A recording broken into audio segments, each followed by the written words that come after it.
Hello दोस्तों, मैं जय कुमार और आप देख रहे हैं मेरे यूट्यूब चैनल स्टडी विद जय कुमार। दोस्तों, आज हम लोग जैक मॉडल प्रश्न पत्र का सेट 5 देखेंगे, जो कि क्लास 10th और सामाजिक विज्ञान है। उसका सेट 5 आज हम लोग कंप्लीट करेंगे और सेट 4 तक कंप्लीट हो गया है। और साथ ही साइंस का सेट 5 कंप्लीट हो गया है। सेट 5 सभी सेट कंप्लीट हो गया है। और मैथ का भी 4 सेट कंप्लीट हो गया है, ठीक है। और इंग्लिश का भी क्या है, 2 सेट कंप्लीट हो गया है। और बाकी जो बचा है उसको मैं कंप्लीट कर दूंगा फास्ट जल्दी से।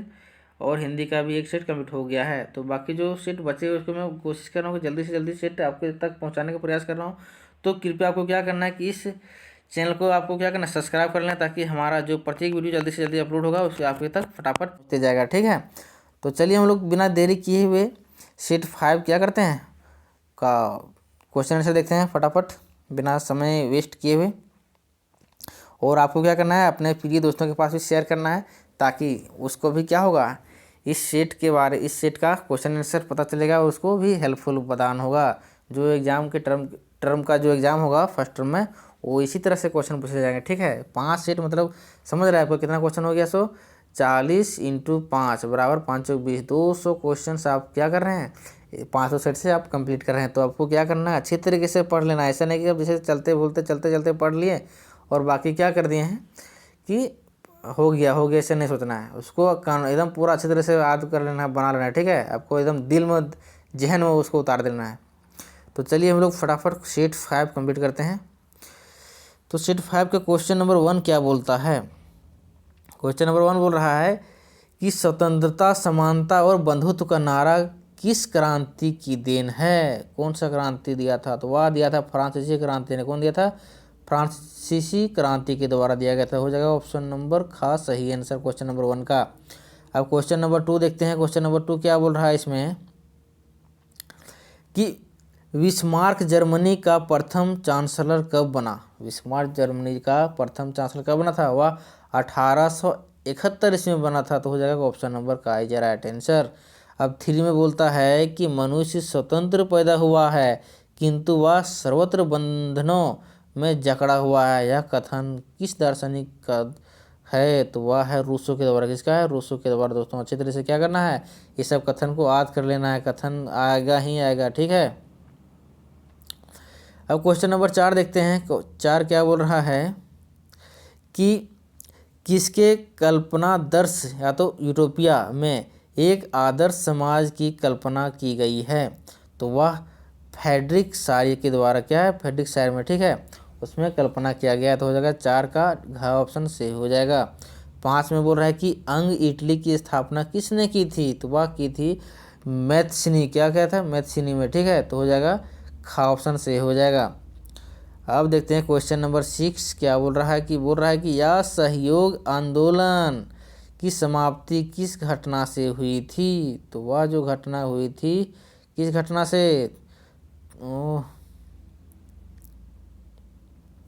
तो असहयोग आंदोलन की समाप्ति हुई थी चोरा चोरी हिंसात्मक घटना से, ठीक है। उसके बाद क्या था, घटना ही खत्म हो गया, आंदोलन ही खत्म हो गया था, ठीक है। तो हो जाएगा ऑप्शन नंबर का इज राइट आंसर। घ में बोल रहा है कि भारत छोड़ो क्या है कि इस आंदोलन की शुरुआत कब हुई थी। तो वह हुई थी 1942 ईस्वी में। दोस्तों ऑप्शन नंबर सी हो जाएगा, मतलब गा हो जाएगा सही आंसर। घ में बोल रहा, क्वेश्चन नंबर 8 बोल रहा है कि गदर पार्टी की स्थापना किसने की थी। गदर पार्टी की स्थापना किसने की थी। गदर मतलब समझ लेना कि सुनील, क्या बोलते हैं कि उसको सनी देओल वाला पिक्चर हुआ है, तो वैसे नहीं है, ठीक है। यह गदर पार्टी का नाम था, ठीक है। उस पार्टी का स्थापना किसने की थी। 8 का हो जाएगा खा ऑप्शन, लाला हरदयाल जी ने क्या किया था, गदर पार्टी का स्थापना किया था, ठीक है। अब देखते हैं क्वेश्चन नंबर 9 क्या बोल रहा है। इसमें बोल रहा है कि स्वदेशी आंदोलन की प्रेरणा से भारत माता की जो छवि है उसको किसने चित्रित किया था। तो वह उसका जो चित्रित किया था रविंद्रनाथ टैगोर, यहाँ पर अविंद्रनाथ टैगोर ले दिया था, रविंद्रनाथ टैगोर जी ने, ठीक है। तो हो जाएगा 9 का गा ऑप्शन सही हो जाएगा। दोस्तों अब देख रहे हैं यहाँ पर 10 का क्या होता है। 10 का होता है कि खुदाई किदमतगार की स्थापना किसने की। तो उसका जो स्थापना किया गया था अब्दुल गफर खान जी ने किया था, ठीक है। तो हो जाएगा गा ऑप्शन से हो जाएगा 10 का। अब 11 में बोलता है कि इनमें से कौन सा नवीकरणीय संसाधन नहीं है, जो मतलब नवीकरणीय संसाधन नहीं है जल संसाधन है, सौर ऊर्जा है, पवन है, लेकिन कोयला क्या है, नवीकरणीय नहीं है या नवीकरणीय। ठीक है, तो हो जाएगा 11 का घ ऑप्शन सही हो जाएगा। अब 12th नंबर बोलता है कितने किलोमीटर के बाद किसी देश का महासागरीय संसाधन का अधिकार नहीं है। कितना किलोमीटर दिया गया, ठीक है, उसके बाद जो महासागर के जो भी महासागर में संसाधन है उसका वह अधिकार नहीं रखता है, तो वह है 200 किलोमीटर तक एरिया तक वह क्या करता है, उसके अंदर का उसके संसाधन उसके पास है। बाकी जो भी 200 किलोमीटर के एरिया के बाद है उसको किसी के पास अधिकार नहीं है। ठीक है, किसी भी देश के पास नहीं है। 12 का हो जाएगा ऑप्शन सी हो जाएगा। अब 13 बोलता है कि भारत के कुल क्षेत्रफल में कितने प्रतिशत क्षेत्र क्या है, पठारी भाग कितना है, पठारी भाग। तो दोस्तों पठारी भाग तो है 27%, तो 27% का हो जाएगा कौन सा ऑप्शन में है, खा ऑप्शन सही हो जाएगा। अब देखते हैं 14 में, 14 बोल रहा है इसमें कि मृदा अपरदन कौन सा कारण नहीं है, मृदा अपरदन का कौन सा कारण नहीं है। तो उसका है मृदा अपरदन जो होता है वो जल के कारण होता है, हिम के हो सकता है, वायु हो सकता है, लेकिन वन के कारण नहीं होता है। ठीक है, वन तो क्या करता है, उसको रोक के रखता है। ठीक है, मृदा अपरदन नहीं होने देता है, तो हो जाता है 14 का घा ऑप्शन सही हो जाएगा। अब हम लोग क्वेश्चन नंबर 15 देखते हैं, 15 नंबर। इसमें बोला कि भारत में उपलब्ध स्तनधारियों में से कितने प्रतिशत को लुप्त होने का खतरा है। जितने भी स्तनधारी जीव है और स्तनधारी है उसको बोला कितने प्रतिशत लुप्त होने की खतरा मंडरा है, वो खतरा है। ठीक है, तो वह है 30%। कितना है, 30%। ठीक है, तो हो जाएगा ऑप्शन सही हो जाएगा। अब 16 नंबर बोल रहा है कि सदाबहार वन चीड़ एक औषधीय वनस्पति है, यह किस राज्य में पाया जाता है। तो यह राज्य जो पाया जाता है हिमाचल प्रदेश में बहुत सारा पाया जाता है। ठीक है, तो हो जाएगा ऑप्शन सही हो जाएगा। अब 17 नंबर पर देखते हैं, 17 नंबर बोलता है कि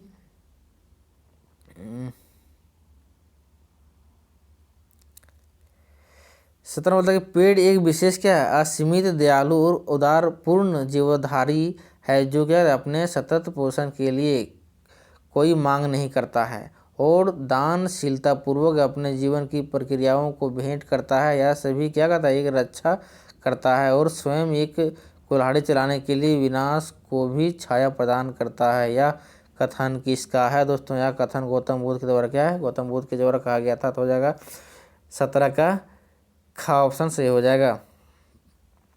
18 में देखना है क्या बोल रहा है कि विश्व में कुल आयतन का लगभग कितना प्रतिशत भाग महासागरों में पाया जाता है, मतलब कुल आयतन विश्व में। ठीक है, कितना प्रतिशत, तो वह 71%। कितना है, 71% जो है महासागरों में पाया जाता है। ठीक है, अब देखते हैं 18 हो गया। 19 में देखते हैं, 19 में क्या बोला है कि बहुउद्देशीय परियोजनाओं का कौन सा लाभ है। बहुउद्देशीय परियोजना का कौन सा लाभ है, तो वह बाढ़ का नियंत्रण हो सकता है। ठीक है, जल विद्युत उत्पादन, सिंचाई में सुविधा, उपरोक्त सभी ऑप्शन सभी क्या है, सही है, सभी का लाभ ले सकते हैं। 19 का ऑप्शन सही हो जाएगा। 20 में बोलता है कि पश्चिमी राजस्थान में वर्षा जल संग्रहण की रीति किस कारण से कम हो रही है। तो वह है इंदिरा गांधी नहर क्या है कि 12 मासी जल सुविधा से हो रही कमी हो रही है। 20 का खा हो जाएगा, इस शीट 4 में भी था। 21 बोलता है कि किसी देश की राष्ट्रीय आय को उसकी कुल संख्याओं से भाग देने पर उसकी क्या निकलता है, तो वह प्रति व्यक्ति आय निकलता, क्या निकलता है, प्रति व्यक्ति आय निकलता है। ठीक है, तो यह किसका हो जाएगा, का ऑप्शन सही हो जाएगा। अब 22 में बोल रहा है कि एक क्या है कि अमीर परिवार की लड़की के लिए विकासात्मक लक्ष्य क्या हो सकता है। अमीर परिवार की लड़की है उसके लिए विकास क्या हो सकता है, अधिक दिनों तक काम मिले, ये भी गलत है। उसके भाई को जितनी स्वतंत्रता मिलती है उतनी स्वतंत्रता उसको भी मिले, यही उसका क्या हो सकता है, उसका मन का भी विश्वास होगा, विश्वासात्मक है और लक्ष्य भी यही होगा। ठीक है, तो हो जाएगा ऑप्शन नंबर खा लीजिए, राइट आंसर 22 का। 23 में बोल रहा है कि शिशु मृत्यु दर क्या सूचित करता है। शिशु मृत्यु दर बोला कि किसी 7 वर्ष व उससे अधिक आयु के लोगों को सतर्क जनसंख्या गलत है। बोल रहा है इसमें किसी वर्ष में पैदा हुए 1000 जीवित बच्चों में से 1 वर्ष की आयु से पहले मर जाने वाले बच्चों का अनुपात है। वाह, सही बात है, यही खा ऑप्शन सही हो जाएगा था इसका। ठीक है, वह शिशु मृत्यु दर की बात कर रहा है। 24 में बोलता है कि निम्नलिखित में से ऊर्जा के स्रोत, मुख्य स्रोत कौन से हैं, ऊर्जा का स्रोत। ठीक है, तो कोयला है, ठीक है, उससे ऊर्जा, विद्युत का भी ऊर्जा, पेट्रोलियम से ऊर्जा मतलब सभी ऊर्जा प्राप्त कर सकते हैं, ठीक है, स्रोत ले सकते हैं। अब यहाँ पर 25 बोल रहा है कि निम्नलिखित में से कौन सी आर्थिक गतिविधियाँ तृतीय क्षेत्र में नहीं आती है। बैंकिंग आती है, अध्यापन भी आती है, ये भी आता है, लेकिन मधुमक्खी पालन क्या आता है, नहीं आता है, ठीक है। हो जाएगा ऑप्शन से हो जाएगा। मनरेगा का विस्तारित रूप चुने। विस्तारित रूप क्या था, महात्मा गांधी राष्ट्रीय ग्रामीण रोजगार गारंटी अधिनियम, यही था। हो जाएगा ऑप्शन से हो जाएगा 26 का। 27 में बोल रहा है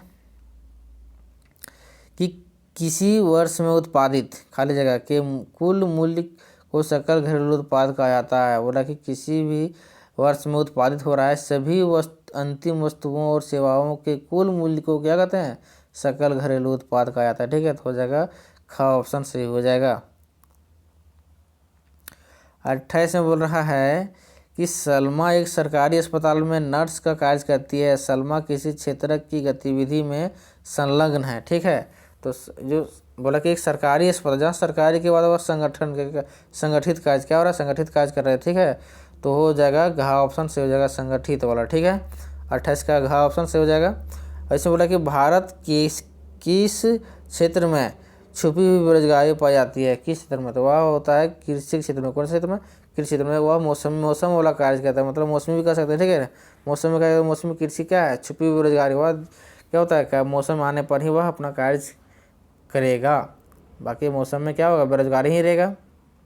तो 29 का घा ऑप्शन से हो जाएगा।